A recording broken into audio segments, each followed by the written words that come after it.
ఏమండి ఇక్కడ ఒక ఇద్దరు ఉన్నారు చూడండి, వీళ్ళిద్దరు ఉన్నారా? వీళ్ళిద్దరిని కూడా ఇక్కడ ఇంకో క్యారెక్టర్లో చూపిస్తాను రండి. ఇక్కడ ఎప్పుడైతే ప్రశ్న రావణ్ని అరెస్ట్ చేశారో సెంటిమెంట్ వర్కౌట్ అవ్వాలంటే ఇక సుగాలి ప్రీతి గారి తల్లి ఆవిడ వీల్ చైర్లో ఉంటుంది కాబట్టి ఆవిడని తీసుకొచ్చి ఇమీడియట్గా ప్రెస్ మీట్లు పెట్టించడం ద్వారా ప్రశ్న రావణ్ మీద ఒక సెంటిమెంట్ క్రియేట్ చేద్దాం అనుకుని ఇమీడియట్గా వీళ్ళు తీసుకొస్తారు. ఇగో చూడండి, బండి దోసుకుంటూ వచ్చేసారు. దోసుకుంటూ వచ్చేసి వెంటనే ఇవిడ ప్రెస్ మీట్ పెట్టి ప్రశ్న రావణ్ గారి గురించి జాడ శ్రావణ్ గారికి నా బాధ చెప్పుకోనకు వచ్చాను. ఈరోజు నేను గన్నవరంకి రావడానికి ముఖ్య కారణం నా కడుపు బాధ, నా కడుపులో ఉన్న ఆవేదన తగ్గడానికి ఇక్కడ రావడం జరిగింది. మొదటిగా మరి రావణ్ గారిని, ప్రశ్న యూట్యూబ్ ఛానల్ నడిపే రావణ్ గారిని, తర్వాత జడా శ్రావణ్ కుమార్ గారిని కలిసి ఏదైతే పవన్ కళ్యాణ్ గారు మాకు మాట ఇచ్చి మరి మోసం చేశారు, ఏదైతే మరి మాట ఇచ్చి మాకు హ్యాండ్ ఇచ్చారో సుగాలి ప్రీతి కేసు ఫస్ట్ కేసు సంతకం అన్నారు, అలా మీరు కూడా రావణ్ గారిని మరి అదే విధంగా శ్రావణ్ గారిని మీరు సుగాలి ప్రీతి కేసును మధ్యలో వదిలేయకండి అని అడగడానికి వచ్చాను. ఇప్పుడు దాకా ఆవిడ మీద చాలా కన్సర్న్ ఉండేది, కానీ ఎప్పుడైతే ఆవిడ వచ్చి మొత్తం ఈ పెయిడ్ ఆర్టిస్టులు అందరితో పాటు ఆవిడ కూడా పెయిడ్ ఆర్టిస్ట్ అయిందో, నిజంగా ఒక కూతురు కోసం ఒక తల్లి ఎన్ని సంవత్సరాలు పోరాడుతుంది అనుకున్నాం. కానీ మరుపు అనేది ప్రతి ఒక్కరికి ఉంటుందండి. ఖచ్చితంగా ఎంత కొడుకైనా, కూతురైనా, తల్లి అయినా, తండ్రి అయినా, భార్య అయినా, భర్త అయినా చనిపోయిన తర్వాత కొన్ని రోజులకు మర్చిపోతారు. కానీ ఇవిడు మర్చిపోకుండా ఇంత చేస్తుంటే ఇదంతా ప్రేమ అనుకున్నాం. కానీ ఈవేళ ఎవరైతే సాయం చేశారో ఆ సాయం చేసిన పవన్ కళ్యాణ్ గారినే కేసులో ఇరికించాలి అని వైసీపీ ఇస్తున్న పేటీఎం కోసం ఇవిడు పనిచేస్తుందో, నిజంగా ఈవిడ కూతురు యొక్క మరణాన్ని ఈవిడ డబ్బుల కోసం వాడుకుంటుందని ఈరోజు చాలామంది విమర్శిస్తున్నారు. అది నిజమేమో అనిపిస్తుంది. కేవలం పాపం సుగాలి ప్రీతి మరణం మీద ఆ ఎస్ఎస్టీ కేసు పవన్ కళ్యాణ్ గారి వల్ల కట్టడం, ఒక 5 ఎకరాల పొలం రావటం, ఉద్యోగం రావటం, రకరకాల బెనిఫిట్స్ రావటం, ఇవన్నీ ఆవిడకి సరిపోలేదు, ఇంకా కావాలనుకుంటుంది. కాబట్టి ఇప్పుడు వైసీపీతో చేతులు కలిపి వాళ్ళు ఇచ్చిన డబ్బుల కోసం ఇలాంటి తప్పుడు కేసులు పెడుతుంది అని ప్రజలు మాట్లాడి నిజం అనిపిస్తుంది కదా. నిజంగా ఆ కూతురు మీదే ప్రేమ ఉంటే ఎవరైతే చేశారో తప్పు చేసిన వాళ్ళ మీద కసి తీర్చుకోవాలి, లేకపోతే వాళ్ళకి శిక్ష పడాలని అనుకుంటారు తప్ప సాయం చేయడానికి వస్తానన్న వాళ్ళు కలిసి చేస్తానన్నారు, ఆ టైం చేయలేకపోయారు, వేరే ఇబ్బంది వచ్చింది, చేయలేకపోతే వాళ్ళ మీద కేసులు పెడతారా? వాళ్ళని బ్లాక్మెయిల్ చేస్తారా? మేము కేసులు పెడతాం, మీ మీద దేశద్రోహం కేసు పెడతామని బ్లాక్మెయిల్ చేస్తారా? ఇలా ఎంతమందిని బ్లాక్మెయిల్ చేసి ఉంటుంది ఈవిడని చెప్పి ఇప్పుడు మొత్తం నెట్లో మొత్తం అంతా అదే ట్రోలింగ్ జరుగుతుంది.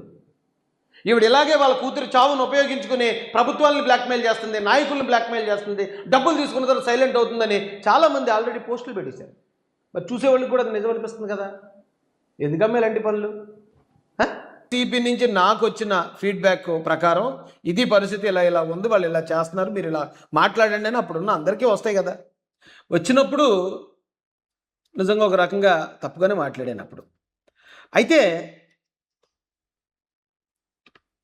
ఉండండి ఒకసారి, ఇవే మాటలు మరికొంతమంది మాట్లాడారు. ఇప్పుడు ఇది వైసీపీ వాళ్ళు ఇది తిప్పుతున్నారా? ఒక ఎగ్జాంపుల్ కూడా చెప్తాను, వైసీపీలో ఇప్పుడు ఉన్న వాళ్ళకు కూడా చెప్తాను. సినిమాల్లో జనరల్గా విలన్ ఉంటాడు. ఆ విలన్ అతని అనుచరులతో కొన్ని నేరాలు చేస్తూ ఉంటాడు. ఆ అనుచరులు 4 అనుచరులు ఉన్నారు, ఎగ్జాంపుల్ 4 నేరాలు చేస్తూ ఉంటారు. ఈయన చెప్పిన దాన్ని బట్టి నేరాలు చేశాక 4లో ఒకడు అతను చేసే పని కరెక్ట్ కాదు అని గ్రహిస్తాడు. ఏంటిది కరెక్ట్ కాదు, మనం ఇలాంటి తప్పులు చేయకూడదు, ఇలాంటి నేరాలు చేయకూడదు అని, నేను పని మానేస్తున్నాను, నేను నీ దగ్గర ఉండను, నేను కష్టపడి పని చేస్తానని చెప్పి ఇతను వదిలి పోయి కష్టపడి పని చేసుకోవడానికి ఇక్కడి నుంచి వెళ్ళిపోతాడు గ్యాంగ్లోంచి. అప్పుడు ఆ మెయిన్ విలన్ ఏం చేస్తాడో తెలుసండి, అప్పటి వరకు ఆ వెళ్ళిపోయినోడితో ఇతను ఏ నేరాలు అయితే చేయించాడో ఆ నేరాలన్నీ పోలీసులకు చెప్పి అతను అరెస్ట్ చేయించాడు. పాపం వెళ్ళిపోయినోడు ఇతను చెప్పేది కరెక్ట్ కాదు, ఇక్కడ నేను ఉండటం కరెక్ట్ కాదు, అన్ని నేరాలే చేస్తున్నాడని రియలైజ్ అయ్యి మారిపోయి వెళ్ళిపోయిన తర్వాత గతంలో ఇతని కోసం చేసినవి, ఈ మెయిన్ విలన్ కోసం చేసిన నేరాలు ఏవైతే ఉన్నాయో అవి బయటపెట్టి మంచోడుగా మారిపోయినోడిని శిక్షించేలా చేస్తాడు. చాలా సినిమాల్లో ఉంది ఇది. వైసీపీ కూడా సేమ్ అంతే. ఈ మాటలు మాతో మాట్లాడించింది వైసీపీ పార్టీ. ఆ రోజున వైసీపీ నుంచి ఏంటి ఎలా ఇప్పుడు మీరు చాలామంది మంత్రులు, ఎమ్మెల్యేలు, ఈవేళ మంత్రులు, ఎమ్మెల్యేలు ఉన్నవాళ్ళు కూడా లేదు జగన్ గారి దగ్గర ఉంటే తిట్టమంటున్నారు, చంద్రబాబు నాయుడు గారిని తిట్టమంటున్నారు, లేకపోతే మరొక పవన్ కళ్యాణ్ గారిని తిట్టమంటున్నారు, అందుకే మేము బయటకు వస్తామని చెప్పిన వాళ్ళు లేరా? తిట్టడం అనేది వైసీపీ ఒక ఏదో జన్మ హక్కు కాదా? అందులో ఉన్న వాళ్ళు అందరూ తిట్టేవాళ్ళు కదా, తిట్టాలి అందులో ఉంటే. సో అలా తిట్టే వాళ్ళ కోసం తిట్టినా కూడా మనం ఇప్పుడు మనల్ని నాశనం చేయడానికి, మన కెరీర్ని నాశనం చేయడానికి మళ్ళీ అవే మాటలు వీళ్ళు ప్రచారం చేస్తారు. ఇప్పుడు వైసీపీలో ఉన్న వాళ్ళు చెప్తాను, నాకేం నష్టం లేదు, ఇప్పుడు వైసీపీలో ఎవరైతే ఉన్నారో రేపు మీ బ్రతుకు కూడా ఇలా మారిపోతుంది, జాగ్రత్త చూసుకోండి. మీరు మెయిన్ విలన్ దగ్గర ఉన్నంత వరకే మీరు సేఫ్. మీరు ఒక్కసారి అది తప్పు అని తెలుసుకుని బయటకు వచ్చారా, అప్పటి వరకు మీరు వాళ్ళ కోసం చేసిన పనులు ఏమైతే ఉన్నాయో అదే చూపించి మిమ్మల్ని ఎదవలు చేస్తారు. అర్థం చేసుకోవాలి ఏమండి? సరే, నేను భార్యల కోసం మాట్లాడాను, 4 భార్యలు అన్నాను. ఈ మాటలు ఎక్కడి, ఎవరి మాటలు ఇవి? రండి చూపిస్తాను. మన రాష్ట్ర ముఖ్యమంత్రి గారిని నోటుకు వచ్చినట్టు నలుగురు పిల్లలు కొత్త కారును మార్చినట్టుగా పిల్లాన్ని మారుస్తాడు. 4 ఏళ్లకు ఒకసారి నలుగురు పిల్లలు కొత్త కారును మార్చినట్టుగా పిల్లాన్ని మారుస్తాడు. 4 ఏళ్లకు ఒకసారి 5 ఏళ్లకు ఒకసారి పిల్లాన్ని మారుస్తాడు. అలాంటి ఈ దత్తపుత్రుడు, అలాంటి ఈ ప్యాకేజీ స్టారు, ఈ మనిషి నోటికి అదుపు లేదు, ఈ మనిషికి నిలకడ లేదు. వారిలా నలుగురిని పెళ్లి చేసుకొని 4 ఏళ్లకు ఒకసారి భార్యను మార్చలేం.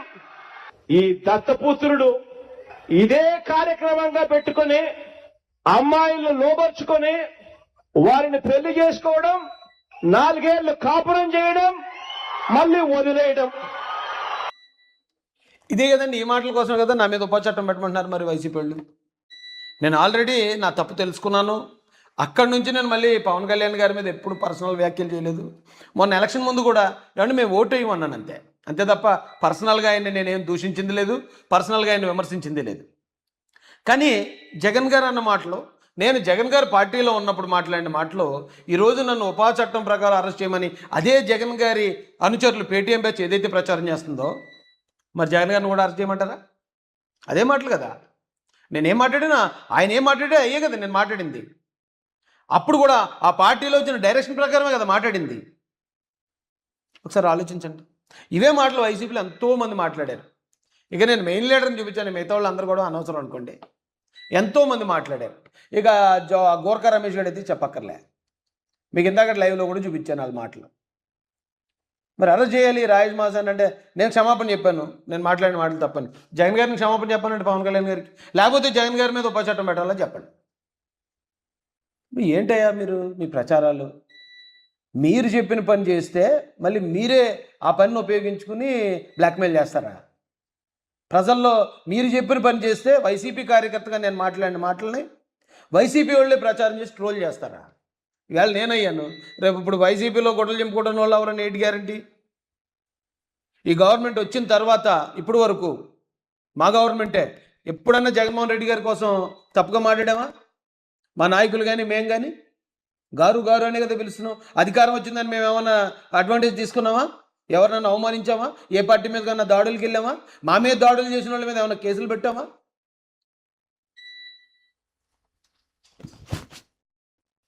నేను మాట్లాడాను పవన్ కళ్యాణ్ గారి కోసం, కానీ నాకన్నా ముందు జగన్ గారు మాట్లాడారు, ఆ పార్టీ కార్యకర్తగా మాట్లాడాను. ఈవేళ నన్ను మీరు చేసే ప్రచారం ఏదైతే ఉందో వైసీపీ కార్యకర్త మాటలు మీరు ప్రచారం చేస్తున్నారు. నేను తెలుగుదేశం పార్టీలో జాయిన్ అయిన తర్వాత, లేదా ఇంతకుముందు జనసేన అభిమానిగా ఉన్నప్పుడు నేను ఎప్పుడు అలా మాట్లాడలేదే. జగన్ గారి మీద అలా మాట్లాడితే ఈ పార్టీకి మీరు ఆ వీడియోలు కదా బయటపెట్టాలి. రాజేష్ తిడతాడు బూతులు అంటే నేను జగన్ గారిని తిట్టినయో వైసీపీ కార్యకర్తలను తిట్టినయో పెట్టాలి, వైసీపీ నాయకులను తిట్టినయో పెట్టాలి. అంటే దాని అర్థం ప్రజలకు అర్థం కావట్లేదా నేను ఎప్పుడు వైసీపీలో ఉన్న వాళ్ళు ఎవరిని ఏం బూతులు తిట్టలేదని? ఏమండి ఇది ఒక టాపిక్. ఇక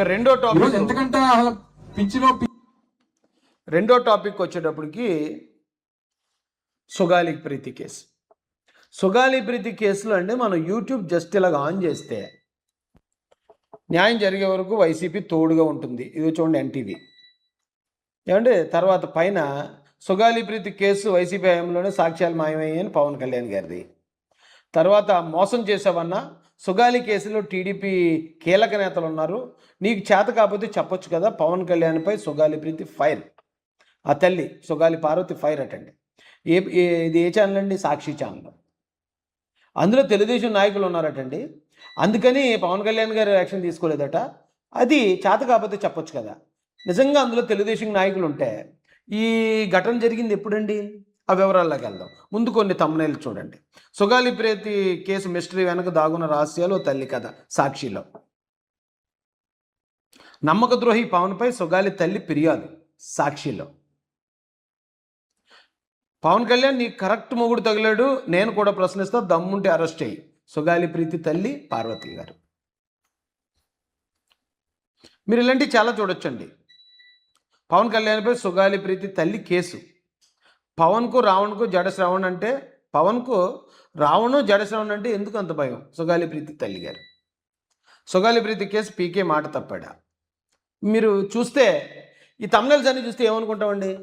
అయ్యో, సుగాలి ప్రీతిని ఒకవేళ పవన్ కళ్యాణ్ గారి ఆధ్వర్యంలో ఎవరైనా చంపేశారేమో అనిపిస్తుంది ఫస్ట్. లేదు, పవన్ కళ్యాణ్ గారికి సంబంధించిన జనసేన పార్టీ కార్యకర్త ఎవరన్నా చంపారేమో, అయినా పవన్ కళ్యాణ్ గారు పట్టించుకోవట్లేదేమో అనుకుంటారు. లేదా పవన్ కళ్యాణ్ గారు కులస్తులు ఎవరైనా చంపారేమో, అందుకని పవన్ కళ్యాణ్ గారు పట్టించుకోవట్లేదేమో అనుకునే ప్రమాదం ఉందండి ఇవి చూస్తే. కానీ నిజానికి ఆ కేసుకి పవన్ కళ్యాణ్ గారికి కానీ, జన సైనికులకు కానీ, లేదా వారి కులమని చెప్పబడి ప్రచారం చేయబడుతున్న కాపు కులస్తులు కానీ ఎటువంటి సంబంధం లేదు. ఎటువంటి సంబంధం లేనప్పుడు మరి పవన్ కళ్యాణ్ గారిని ఎందుకు ఎంత దోషిగా చూపిస్తున్నారు? ఎందుకు ఎంత పెద్ద ప్రచారం? సాక్షి మీడియా ఎందుకు ఎత్తుకుంది? అసలు ఎప్పుడు జరిగింది ఈ నేరం?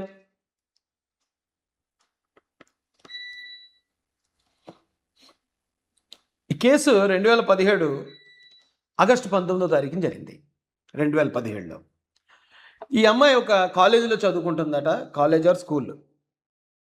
కట్టమంచి రామలింగారెడ్డి రెసిడెన్షియల్ పాఠశాలలో 10వ తరగతి చదువుతుండగా 2017 ఆగస్టు 19న అనుమానాస్పద స్థితిలో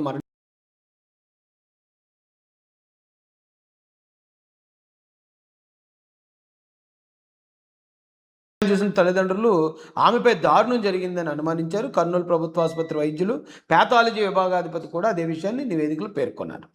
దర్యాప్తు. ప్రీతి తల్లిదండ్రులు పోలీసులకు ఫిర్యాదు చేయగా ఎస్సీ అట్రాసిటీ చట్టం ప్రకారం కేసు నమోదైంది. ఇప్పుడు తెలుగుదేశం గవర్నమెంట్లో ఎస్సీ అట్రాసిటీ చట్టం అనేది నమోదైంది, కేసు నమోదైంది.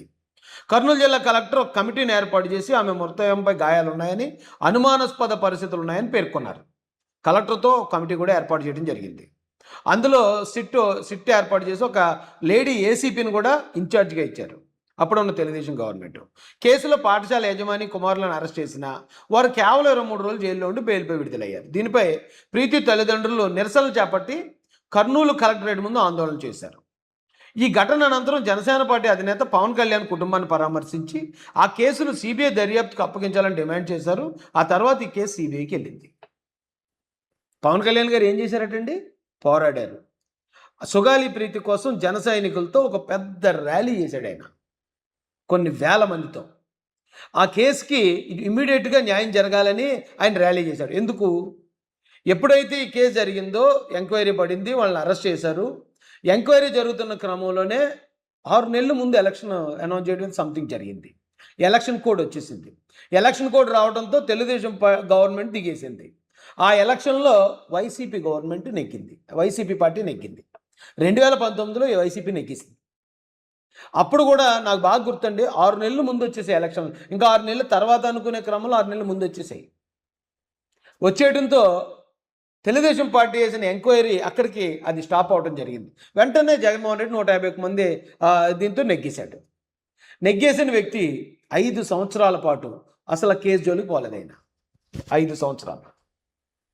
ఆ 5 సంవత్సరాల్లో అంటే మరి ఈ రేప్ కేసు అనేది లేకపోతే ఇలాంటి కేసుల్లో ఖచ్చితంగా తొందరగానే చూడాలి, లేకపోతే సాక్ష్యాలు కనుమరుగైపోతాయి, సాక్ష్యాలు మాయమైపోతాయి.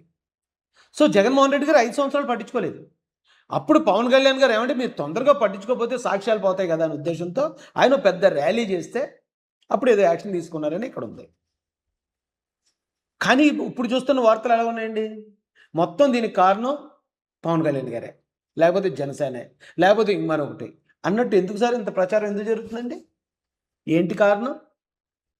ఒకవేళ ఇప్పుడు ఆ పార్వతి గారిని అడుగుతున్నాను, ఆవిడ మీద నాకు కన్సర్న్ ఉంది, కూతురు. నేను కూడా ఆడపిల్లల తండ్రిగా ఆ బాధ నేను అర్థం చేసుకోగలను.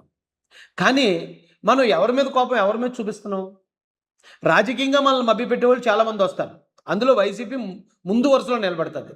నిలబడినప్పుడన్నా అయ్యా మీరే కదా 5 సంవత్సరాలు పరిపాలించారు, మీరు న్యాయం చేయలేదు కదా అని అడగాలి. కానీ అప్పుడు అధికారంలో లేని పవన్ కళ్యాణ్ గారు ఇప్పుడు వచ్చిన తర్వాత ఇప్పుడు ఆల్రెడీ 25లో కూడా సిబిఐకి ఇచ్చారు. సిబిఐ వచ్చి లేదంటే ఈ సాక్ష్యాలు ఎప్పుడో చెదిరిపోయి అన్నారట. ఆయేషా మీరా కేసు ఏమైంది? నీరు గారిపోయింది. అలాగే ప్రత్యూష కేసు ఏమైంది?